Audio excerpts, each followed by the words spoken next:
Good morning students, this is your maths class. हम लोग chapter number 3 कर रहे हैं डेटा हैंडलिंग के बारे में, और हम लोगों ने अभी तक अर्थमेटिक मीन और रेंज के बारे में पढ़ा था। और कुछ चीज़ें होती हैं, जैसे अर्थमेटिक मीन से हमने क्या किया था, हमारे पास जो डेटा गिवन था उसमें हमने एवरेज वैल्यूज़ निकाल ली थी। तो पर इस तरह की चीज़ें, मतलब उस सारे डेटा को कंक्लूड कर लिया हमने एक नंबर से। हमने जब मीन निकाला था तो हमने क्या बोल दिया था कि जो सारी वैल्यूज हैं वो इसी नंबर के अराउंड घूमती हैं। सेंट्रल टेंडेंसी है ये उस डेटा की, ठीक है। क्या बोला जाता है? Central tendency. देखो यहाँ पे गिवन है, ये सेंट्रल टेंडेंसी बोला जाता है। पर जो मीन है ना, जो अर्थमेटिक मीन है, वो सिर्फ अकेला मेथड नहीं है सेंट्रल टेंडेंसी को निकालने का, और भी कई सारे मेथड होते हैं। तो कुछ जगह ऐसी होती हैं, कुछ डेटा ऐसे होते हैं जहाँ पे अर्थमेटिक मीन काम नहीं करता। देखो क्या होता है वो, उसके लिए हम फिर अलग मेथड्स यूज़ करते हैं। मान लो एक एग्जांपल देती हूँ मैं आपको। देखो ये गिवन है, ये शर्ट्स के साइजेस हैं। मान लो आप शर्ट खरीदने जा रहे हो, ये साइजेस हैं 90 सेंटीमीटर, 95, 100, 105, 110। ये शर्ट के साइज हैं। अब ये क्या है, ये नंबर्स जो गिवन है, इसका मतलब है कि कितने लोग इन शर्ट्स को खरीद रहे हैं। 90 सेंटीमीटर वाली शर्ट को 8 लोगों ने खरीदा, 95 वाली को 22 लोगों ने खरीदा। ऐसे ही गिवन है नंबर्स, ठीक है। और 110 वाली को कितने ने खरीदा? 6 लोगों ने खरीदा। अगर हम ये देखना चाहें कि अब हमें रिक्वायरमेंट कितनी है, एक शॉपकीपर ये देखना चाहता है कि उसे अगले महीने कितने नई शर्ट्स मंगाए वो, ठीक है, अपनी शॉप के लिए, तो वो क्या करेगा? मान लो उसने क्या निकाला, मीन निकाल लिया। मीन निकाला तो टोटल नंबर ऑफ ऑब्जर्वेशन, ठीक है, ये देख लेंगे कि कितनी शर्ट्स लग रही हैं उसकी, कितनी शर्ट्स चाहिए थी उसको, 105 चाहिए। डिवाइड बाय में नंबर ऑफ ऑब्जर्वेशन होती है, कितने साइजेस की हैं, 1, 2, 3, 4 और 5। डिवाइड बाय कर दिया हमने, तो हमारे पास क्या आ गया? 21। ये 21 है ना, जो इससे पता लग रहा है कि सारी वैल्यूज इसी के अराउंड घूमती है। 21 का मतलब है कि सारी वैल्यूज इसके अराउंड घूमती है। सारी वैल्यूज के अराउंड घूमती है का क्या मतलब हुआ कि इस 21 से उस शॉपकीपर को ये पता लग गया कि वो हर साइज की ना 21 शर्ट्स मंगा ले।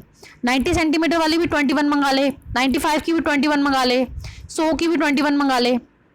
पर क्या उसकी 21 शर्ट मंगाने से काम चल जाएगा?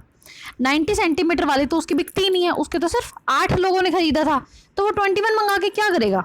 अब जो 95 सेंटीमीटर वाली हैं वो 22 बिकती हैं उसकी, अब उसके पास तो कम पड़ जाएगी। जो 100 सेंटीमीटर वाली हैं वो 32 लोग खरीदते हैं, पर उसके बाद शर्ट तो 21 होगी, तो ये भी घाटा हो गया उसको। ऐसे ही जब 105 वाली वो साइज़ की बेचने लगेगा तो उसको 37 चाहिए, पर जब उसने मीन निकाला था तो 21 आया था। अब वो 21 के हिसाब से अगर मंगा लेगा तो उससे ये ठीक नहीं रहेगा, उसकी तो नुकसान हो जाएगा, उसकी तो वेस्ट हो जाएंगी। देखो 110 साइज़ वाली हैं, उसे सिर्फ 6 चाहिए, 6 लोग खरीदते हैं, पर अगर वो 21 मंगा के रख लेगा तो उसकी तो वेस्ट है। तो ये मेथड ठीक नहीं है। अब ये सेंट्रल टेंडेंसी निकालने का ये मेथड ठीक नहीं है। अब वो मीन से अगर कैलकुलेट करेगा तो उसको तो नुकसान हो जाएगा, जो उसको चाहिए नहीं वो तो ज़्यादा आ जाएंगी, और जो चाहिए वो आएंगी ही नहीं, ठीक है। तो उसने क्या किया अब कि अलग मेथड होते हैं हमारे पास। अब एक मेथड उनमें से होता है मोड। मोड का मतलब होता है कि हमारे पास जो डाटा है ना वो कितनी बार आ रहा है, अकरेंस कितनी है उसकी। देखो यहाँ पे समझते हैं हम लोग। मान लो ये एग्जाम्पल है एक हमारे पास। देखो मोड क्या होता है? Mode is a set of observation in the mode of a set of observation is the observation that occur most often। जो बार बार रिपीट हो रही है ना वैल्यूज, वो उसको क्या बोलते हैं? हम मोड कहते हैं। मान लो हमारे पास ये कुछ नंबर्स गिवन है, इनमें से हमने बताना है कि मोड क्या होगा। तो जो सबसे ज़्यादा बार वैल्यू आ रही है ना वो उसका मोड होगा। देखो 1 कितनी बार आ रहा है? 1, 2, 3। 1 कितनी बार आ रहा है? 3 बार आ रहा है। 2 कितनी बार आ रहा है? 1, 2, 3, 4। 2 कितनी बार आ रहा है? 4 बार आ रहा है।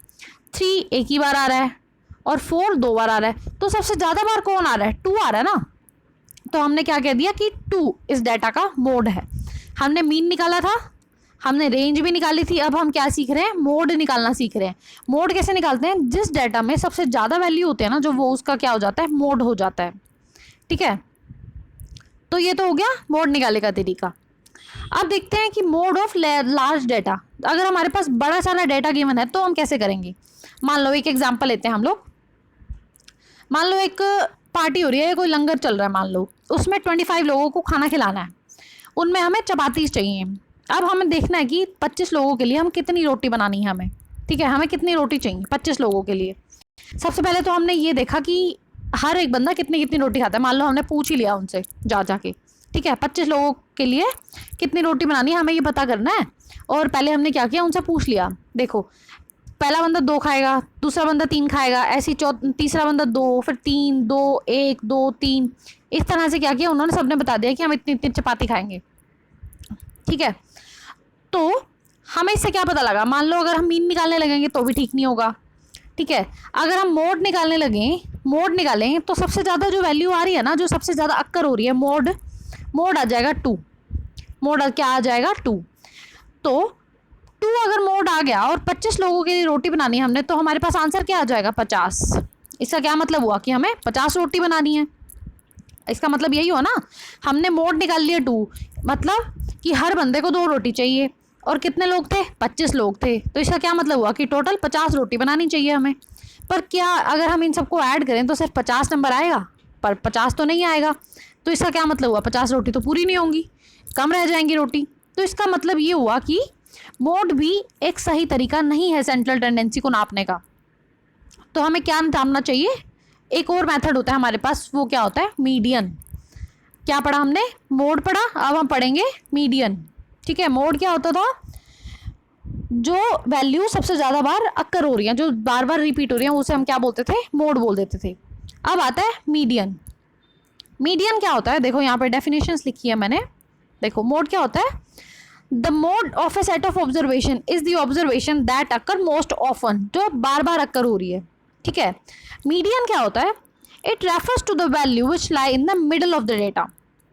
तो हम क्या करते हैं, मान लो हमारे पास बहुत सारा डेटा गिवन है, हम उसकी मिडल वैल्यू देख लेते हैं। मिडल वैल्यू कैसे देखेंगे, या तो उसको पहले सबसे पहले इंक्रीजिंग ऑर्डर में रखो डेटा को, या फिर डिक्रीजिंग ऑर्डर में रखो। मतलब ऐसी 2, 4, 3, 2, मतलब इस तरह वैल्यूज दी हुई हैं, ऐसे नहीं करना हमने। सबसे पहले हम उसे इंक्रीजिंग ऑर्डर में रखेंगे, 2, 2, 3, 4, मतलब ठीक है, समझ रहे हो कैसे रखेंगे, हाँ। और उसके बाद उसका मिडल निकाल लेंगे। व्हेन अरेंज्ड इन इंक्रीजिंग और डिक्रीजिंग ऑर्डर में रखना है हमें, with the half of the observation above it and below it. अब जब हम मीडियन निकालेंगे तो हमें क्या करना होता है, मिडल वाले डेटा को, मिडल वाली जो वैल्यू है ना उसे लेना होता है। मान लो हमारे पास ये नंबर्स है, हमने मिडल वाला नंबर ले लिया। अब जो उसके ऊपर वैल्यूज़ है और उसके नीचे वैल्यूज़ है वो बराबर होंगी, क्योंकि हमने सेंटर वाली वैल्यू लिया है। ठीक है, तो ये मीडियन होता है।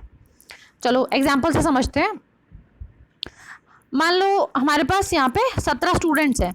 एक अब क्या करना है, स्पोर्ट्स टीचर हैं, उन्होंने क्या करना है, टीम बनानी है। ये इतने इतने बच्चों की हाइट है, ये 17 बच्चे हैं हमारे पास, इनकी हाइट है ये। अब उस टीचर ने क्या करना है कि ना, उन बच्चों का ग्रुप बनाना है कि छोटी हाइट वाले एक ग्रुप में आ जाए और बड़ी हाइट वाले एक ग्रुप में आ जाए। अब वो कैसे करेंगे, मीन निकाला मान लो। अब देखते हैं हम कि कौन कौन सा मेथड ठीक रहता है। अगर मान लो हमने इनका मीन निकाला, इन सब वैल्यूज़ को ऐड कर दिया, डिवाइड बाय में 17 स्टूडेंट है 17 लिख दिया, तो हमारे पास मीन आ गया 113.5। इस मीन का क्या मतलब हुआ, देखो यहाँ पे हम देखते हैं। अगर टीचर उन मीन के अकॉर्डिंग उसको डिवाइड करने लग जाएंगे तो इसका क्या मतलब होगा कि मीन से ऊपर वाले अलग हो जाएंगे, मीन से नीचे वाले अलग हो जाएंगे। पर मीन से ऊपर और नीचे ना बराबर नहीं आ रहा, उससे छोटे वाले तो 7 हैं, बड़े वाले 10 हैं, तो ये ग्रुप तो ठीक नहीं बना। ऐसा थोड़ी होगा कि एक ग्रुप में 7 बच्चे, एक ग्रुप में 10 बच्चे, ऐसे डिवाइड थोड़ी करेंगे हम। तो मीन निकालना इसका सही ठीक नहीं है, मतलब ठीक नहीं निकाला हम लोगों ने, ये मेथड ठीक नहीं है। अब हमने क्या किया, मोड देखा कि देखते हैं कि मोड निकालने से क्या ये वैल्यूज़ ठीक आ जाएंगी। जब हमने मोड निकाला तो हमने देखा कि ये जो 115 नंबर है ना, ये बार बार रिपीट हो रहा है। तो हमने देख लिया कि 115 मान लो हम मान लेते हैं, फिक्स कर देते हैं इसको। इससे छोटे जो है वो एक ग्रुप में डाल देंगे, इससे बड़े बच्चे हैं जो एक ग्रुप में डाल देंगे। फिर भी वो 7 और 10 वाला बना कि 7 बच्चे एक ग्रुप में आ रहे हैं, 10 बच्चे एक ग्रुप में आ रहे हैं, तो ये भी ग्रुपिंग ठीक नहीं हुई। तो हमने क्या किया, अब इन बच्चों को सबसे पहले क्या किया, इनकी हाइट को बढ़ते क्रम में लगा दिया, मतलब इंक्रीजिंग ऑर्डर में लगा दिया। आप देखा कि मिडल में कौन सी वैल्यू है, 17 बच्चे हैं, तो इसके ऊपर कितने होने चाहिए, 8, इसके नीचे भी कितने होने चाहिए, 8। ठीक है, 8 और 8 16, मिडल में एक बच्चा हो जाएगा, 17 टोटल हो गए। तो हमने देखा कि जो 8 बच्चे इससे पहले हैं वो एक ग्रुप में डाल देते हैं, और जो 8 बच्चे इनसे ऊपर हैं वो एक ग्रुप में डाल देते हैं। ठीक है, अगर ऐसा करेंगे तो 8-8 डिवाइड अच्छे से हो जाएगी टीम। ठीक है, जब हमने मीडियन निकाला तो हमने देखा कि उसकी वैल्यू क्या आती है, 115 आती है। अब 115 कौन सी वाली आती है, देखो 115 भी कई सारे हैं। मान लो 115 कितनी बार है, देखो 1, 2, 3, 4 और 5। अब मिडल वाला ले लो, सबसे मिडल वाला लेना है हमने। ये जो बच्चे हैं एक ग्रुप में आ गए, ये वाले 8 बच्चे एक ग्रुप में आ गए। अब हो गई ग्रुपिंग ठीक। ठीक है, तो कौन सा मेथड ठीक रहा हमारे लिए? मीडियन ठीक रहा। ठीक है, कौन सा मेथड ठीक रहा? मीडियन। अब फिर से पढ़ो, देखो अब समझ आ जाएगा आपको। Median refers to the value which lie in the middle of the data. ठीक है, मिडल डेटा की बात करें हम लोग, when arranged in an increasing या डिक्रीजिंग ऑर्डर। अब या तो बढ़ते क्रम में या घटते क्रम में, किसी भी साइड से ले सकते हैं हम लोग, एक ही बात है।